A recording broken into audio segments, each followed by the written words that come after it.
inside. Hamilton sees him coming. It's a late lunge by Verstappen, who takes the lead of the race. Verstappen now snatches the championship trophy. Max Verstappen, you are the world champion. The world champion. Toto Wolff's highly publicised pursuit of Verstappen has come to a logical agreement. In an exclusive by Mercedes, the team has now revealed their grand plan.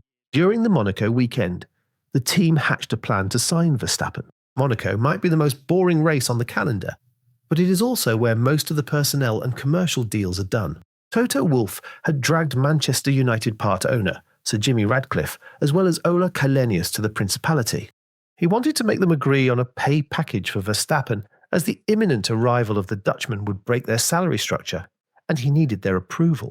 Formula One Insider had revealed that all three men, who each control 33% of the company, gave the green light that Verstappen must be brought in at any cost.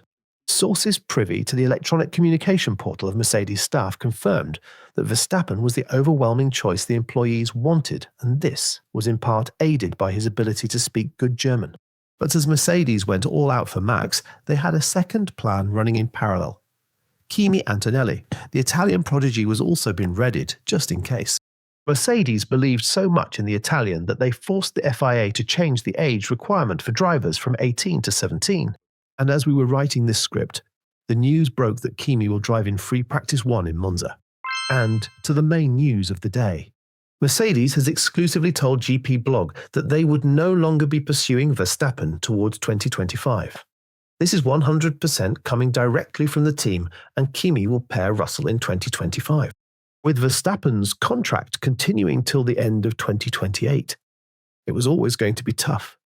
Part of the issue is that Verstappen's fate is tied to those of others at Red Bull.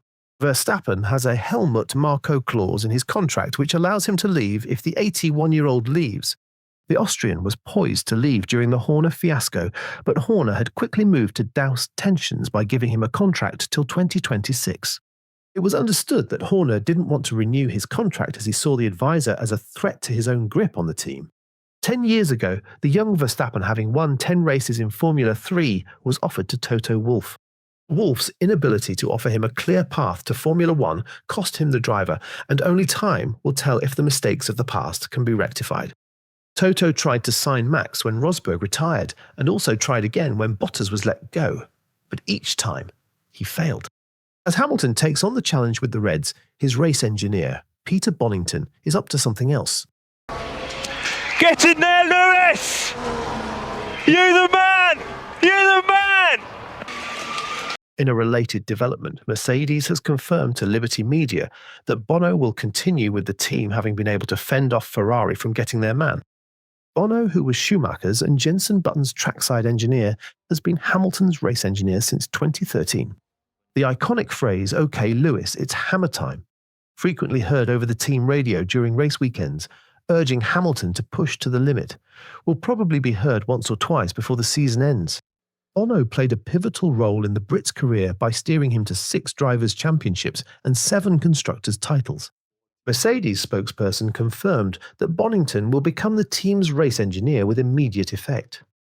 But this will be in addition to being the race engineer for Kimi Antonelli.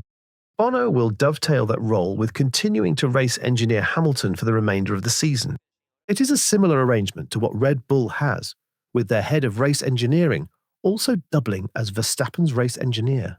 The anti-poaching clause in Hamilton's contract prevents him from recruiting Mercedes team members for Ferrari. It was reported that the reason Bono didn't follow Hamilton to Mercedes was because he had faith in Kimi. Antonelli's skills were highlighted in a junior race at Zandvoort. In treacherous conditions, the Italian went from 8th on the grid to the lead in just 3 laps, showing incredible touch and control. This is the type of race upper management looks for. Performance in the wet can exemplify exceptional talent. Indeed, Red Bull advisor Helmut Marko decided to move for Max Verstappen after a similar wet weather performance in F3. Those in the paddock also point to calmness beyond his years. Calmness and adaptability are 2 vital traits for a modern driver. Although he is 8th in Formula 2, this doesn't tell the full story if you consider the huge jump that Antonelli had to make compared to his previous car. His last car had 270 horsepower versus Formula 2's 640. That is double the amount of power and downforce he is used to, and this allows the Formula 2 car to go as much as 12 seconds faster in most circuits.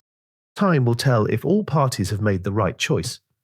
While Mercedes are banking on Antonelli for now, the team is also open to the idea that they might have to change him in the near future if he doesn't live up to expectations.